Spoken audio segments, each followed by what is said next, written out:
juga pembangunan kilang minyak. Lupa tadi, pembangunan kilang minyak itu harus. Masa sudah 34 tahun kita nggak bisa membangun kilang minyak, kebangetan. Saya suruh kawal betul, akan saya ikuti terus juga progresnya, persentasenya sampai sejauh mana. Ya. Presiden Joko Widodo meminta Pertamina menurunkan impor minyak dan gas. Selama ini, impor minyak menjadi biang defisit neraca perdagangan Indonesia. Perintah kepada Pertamina telah disampaikan Presiden langsung kepada Direktur Utama Pertamina, Nike Widiawati, pada awal pekan ini. Upaya menekan impor migas dapat dilakukan dengan penggunaan B30 per Januari mendatang. Selain itu, produksi minyak dalam negeri harus ditingkatkan.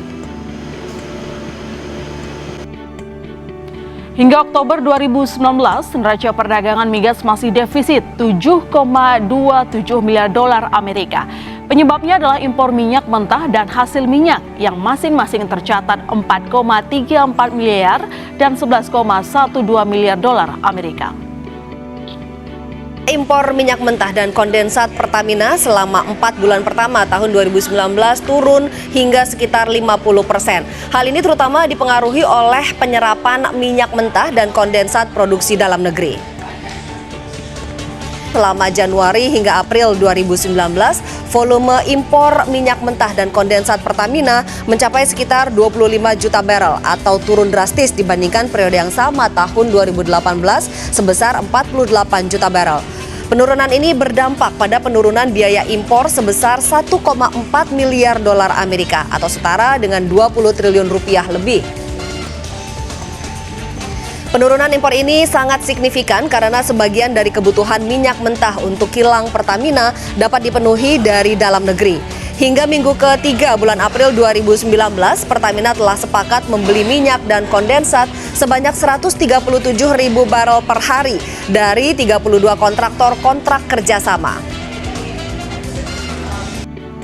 Indonesia bisa mengurangi impor BBM sebanyak 100.000 barel per hari di tahun depan. Hal ini sejalan dengan penambahan kapasitas kilang Balikpapan dari 260.000 barel per hari menjadi 360.000 barel per hari. Direktur Utama PT Pertamina Persero, Nike Widiawati, mengatakan penambahan kapasitas kilang Balikpapan pada Oktober 2023 akan bisa menekan impor BBM yang nilainya cukup besar. Saat ini pengerjaan proyek kilang Balikpapan telah mencapai 47%. Adapun nilai investasi proyek pengembangan kilang Balikpapan sebesar 7 miliar dolar Amerika. Nike mengatakan biaya proyek pengembangan kilang Balikpapan bisa diefisiensikan dari semula rencana 9 miliar dolar Amerika menjadi 7 miliar dolar Amerika. Penghematan terjadi karena Pertamina tidak melakukan pembelian pada 3 peralatan. Kapasitasnya setelah proyek ini selesai tahun Oktober 2023 tambahan kapasitas dari 260.000 barel per hari akan meningkat menjadi 360.000 barel per hari. Jadi ada tambahan 100.000 barel per hari mulai Oktober 2023. Dan standar atau kualitas dari produknya pun akan meningkat dari Euro 2 ke Euro 5 sehingga produk yang dihasilkan dari kilang Balikpapan ini akan sesuai dengan standar internasional. Saudara, sinyal-sinyal kenaikan harga BBM subsidi kayaknya makin jelas. Sudah ada beberapa skema disiapkan untuk pengaturan harga BBM subsidi, tinggal diputuskan oleh Presiden Jokowi. Nah, apakah sebagian dari Anda kadang sebenarnya bertanya-tanya, ini Indonesia nih katanya negara penghasil minyak, tapi kenapa sih kita BBM aja harus bayar mahal gitu? Data lifting minyak dan juga hubungannya dengan alokasi BBM subsidi. Kita samakan pemahaman dulu, saudara. Jadi lifting, mungkin beberapa orang nggak paham sebenarnya lifting ini apa sih. Jadi lifting ini adalah istilah teknis dari perminyak bumian yang artinya hasil produksi yang sudah diolah lalu siap dipakai, itu artinya lifting. Karena minyak yang ada di dalam bumi ini sebenarnya tidak disedot langsung, bentuknya bisa pertalite, pertamax ataupun solar, saudara. Jadi kalau bicara lifting, pemerintah bersama SKK Migas menargetkan ada angka 1 juta barel per hari di 2030. Tapi kalau kita merujuk pada data ini yang kami ambil dari SKK Migas, untuk target ataupun untuk pencapaian lifting sebenarnya trennya turun ya, dari 2017 turun terus ke 2021. Memang alasannya di 2020 dan di 2021 ada hambatan pandemi sehingga operasionalnya pun terhambat. Tapi ternyata di target 2023 atau di RAPBN 2023 pemerintah menurunkan lagi nih target liftingnya ke 660.000 barel. Bahkan angkanya turun dibandingkan kalau kita lihat di target 2022 di angka 703.000 barel per hari. Ini untuk lifting minyak. Nah, di saat lifting kita trennya terus turun, kita sebenarnya masih ngos-ngosan nih mengejar target lifting, dan di saat yang sama konsumsi untuk minyak kita ternyata makin gendut. Jadi populasinya kita bertambah, lalu mobilitas masyarakat juga makin tinggi, daya beli masyarakat Indonesia makin meningkat, makin banyak juga orang yang punya kendaraan. Jadi kayak makin banyak ya orang-orang kaya yang punya kendaraan. Nah, ini adalah konsumsi BBM, saudara. Kita hitung di 2020 memang turun signifikan dibandingkan 2019. Wajar, karena ketika itu pandemi, mobilitas orang benar-benar berkurang, orang-orang ada di rumah aja sehingga nggak banyak yang memakai kendaraan, sehingga konsumsi BBM-nya turun ke angka 65,7 juta kiloliter. Tapi kalau melihat dari trennya di 2017, 18, dan 19 itu selalu di atas 70 juta kiloliter untuk konsumsi BBM di Indonesia. Sementara di 2021 menurut data Pertamina Energy Outlook 2021 di kuartal 3 saja angkanya di 51,5 juta kiloliter. Berapa di 2022? Ini update-nya belum kami dapatkan konsumsi BBM-nya untuk di tahun 2022. Jadi kalau Anda lihat kelihatan sebenarnya jomplangnya ya, apa yang kita produksi, apa yang kita dapatkan dari bumi Indonesia lalu diolah menjadi Pertalite, Pertamax, solar, dan juga dengan jumlah yang kita konsumsi. Pada akhirnya gimana sih caranya supaya konsumsi BBM di Indonesia terpenuhi? Mau nggak mau akhirnya harus impor BBM. Artinya saudara, harganya ini bakal sangat dipengaruhi oleh harga minyak dunia. Kita lihat dari impor bahan bakar minyak di 5 tahun terakhir ini angkanya ada di selalu di atas 20 juta kiloliter untuk 2017, 18, dan 19. Tapi turun di 2020 di angka 19,9 juta kiloliter, dan perkiraannya di 2021 ada di kisaran yang sama dengan 2020, mendekati hampir sedikit lagi di 20 juta kiloliter. Ini karena lagi-lagi pandemi, mobilitas terbatas. Jadi mungkin kalau di 2022 angkanya naik lagi, ini karena mobilitasnya sudah sangat terbuka, orang-orang udah kerja lagi di kantor, udah nggak lagi WFH. Kenapa sih BBM kita mahal dan harus impor pada akhirnya? Pertanyaannya, memang kita nggak bisa ya memenuhi sendiri kebutuhan BBM dalam negeri? Memang sejak tahun 2008 ini kita sudah menjadi net importer ya, di mana kebutuhan akan konsumsi kita jauh lebih rendah, jauh lebih tinggi jika dibandingkan dengan produksi kita.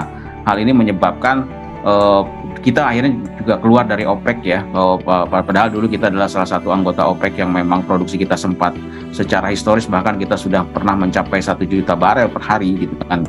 Tetapi sejak 2028 akhirnya kita keluar, dan memang kita sudah menjadi net importer. Jadi seperti yang tadi disampaikan juga bahwa saat ini produksi ataupun lifting migas kita, terutama lifting minyak kita hanya di angka 660.000, itu pun di dalam target APBN 2022. Tetapi aktualnya adalah saat ini hanya di 600-an ya, 616 ataupun 616.000 produksi kita.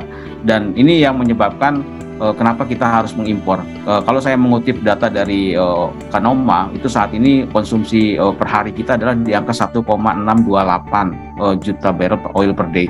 Jadi memang sangat jauh sekali ya Mbak. Hampir kita berarti 1 juta barel kita harus impor, baik itu minyak mentah maupun produk, yang dimana ini sangat dipengaruhi oleh harga minyak dunia. Dan kalau kita mengacu ke dalam Kepmen SDM nomor 62 tahun 2020, di mana acuan untuk formulasi harga adalah dengan menggunakan MOPS ataupun Argus. Jadi inilah yang menyebabkan kenapa harga saat ini untuk BBM ini sangat tinggi di Indonesia, cukup tinggi lah ya, tidak sangat tinggi jika dibandingkan dengan negara-negara lain saya kira, karena memang kita sudah menjadi net importer. Jadi ini kendala kita, dan saya kira masyarakat juga harus paham juga bahwa kita ini sudah dari 2008 ini sudah menjadi net importer, tidak lagi kita produksi minyak kita tinggi. Dan kalau tidak ada upaya-upaya peningkatan, maka decline rate kita ataupun penurunan produksi kita ini hampir mencapai 8 sampai dengan 12% per tahun. Jadi memang agak sulit untuk meningkatkan produksi kita saat ini tanpa ada upaya-upaya yang cukup kuat dari pemerintah, dalam hal ini SKK Migas bekerjasama dengan K3S dalam meningkatkan lifting migas kita. Oke. Nah, itu kondisi saat ini. Ini upaya terutama untuk target 1 juta barel per hari.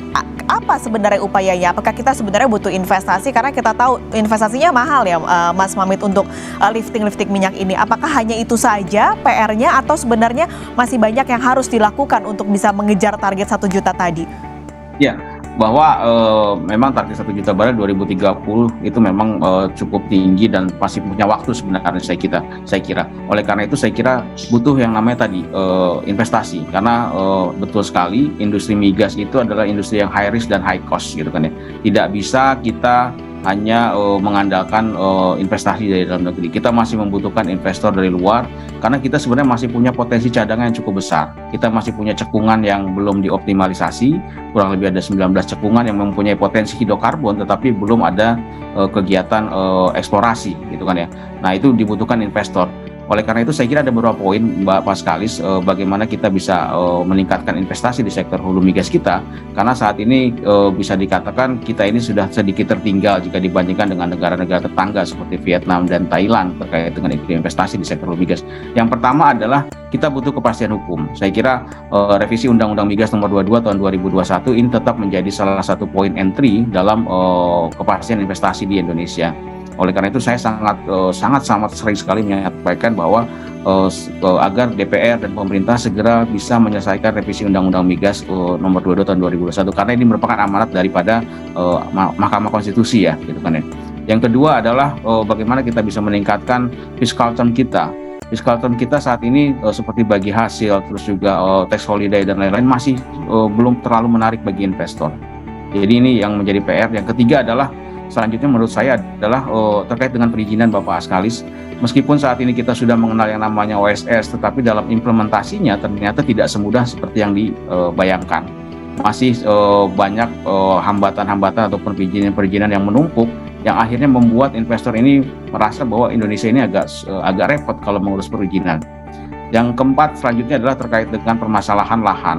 Kadang-kadang permasalahan lahan ini menjadi salah satu kendala di mana ada lahan yang tumpang tindih dan juga ada isu-isu sosial di masyarakat yang membuat investor ini kembali berpikir untuk melakukan investasi di Indonesia.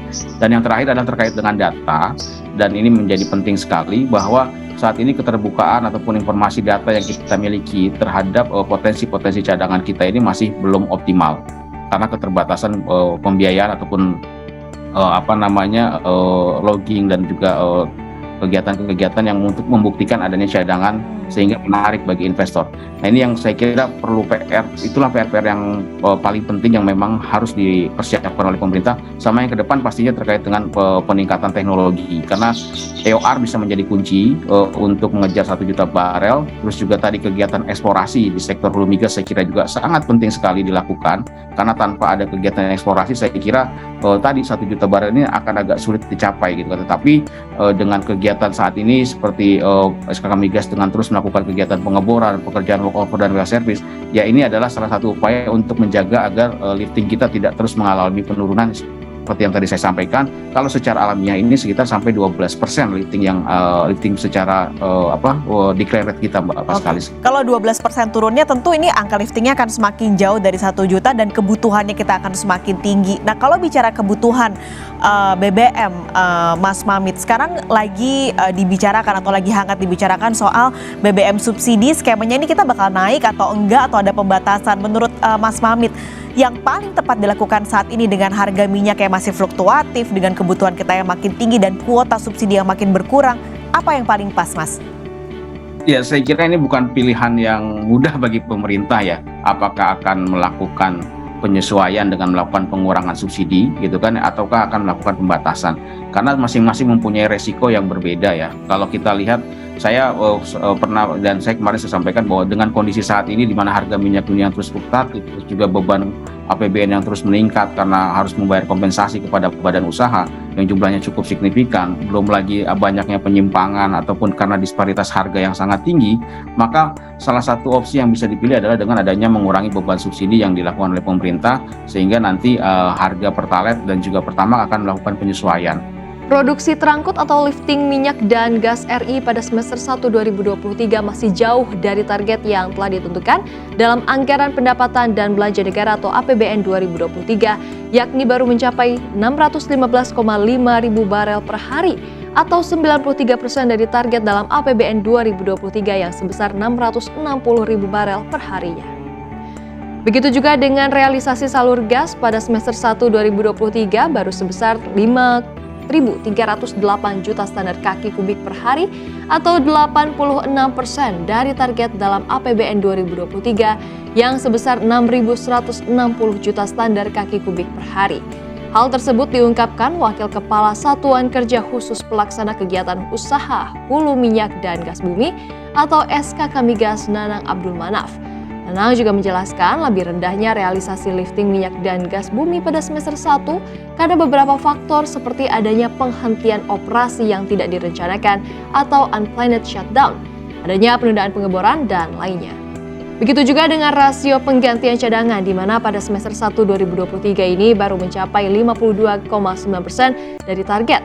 Adapun besaran realisasi biaya yang dikembalikan negara kepada kontraktor kontrak kerja pada semester 1 2023 sudah mencapai 3,7 miliar US dollar atau 37% dari target 8,25 miliar dolar Amerika Serikat.